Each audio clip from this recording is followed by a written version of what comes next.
মানুষ আপনাকে কষ্ট দিচ্ছে, তাকিয়ে আছেন আল্লাহ। নিয়ামত, তাকিয়ে আছেন আল্লাহ। এবার আপনার সেই মানুষের দেওয়া কষ্ট তিল তিল তিল তিল করে আস্তে আস্তে সহ্য ক্ষমতার বাইরে চলে যাচ্ছে। আপনার রব তাকিয়ে আছে। শনিবার, রবিবার, সোমবার, মঙ্গলবার, বুধ হয়ে বৃহস্পতি হয়ে আবার শুক্রবার, সপ্তাহ চলে যাচ্ছে, মাস হয়ে যাচ্ছে। আপনি শুধু রবের দিকে তাকায় সবর করে আছেন।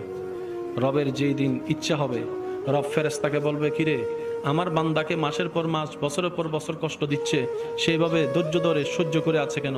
ফেরেশতা বলবে, আল্লাহ তোমার হুকুমের অপেক্ষায় বসে আছে, তোমার হুকুমের অপেক্ষায় বসে আছে। সে তোমাকে সন্তুষ্টি করার জন্য মুখ থাকার পরও গালির পরিবর্তে গালি দিচ্ছে না। আল্লাহ সে তোমাকে রাজি করার জন্য মারের পরিবর্তে মার দিচ্ছে না।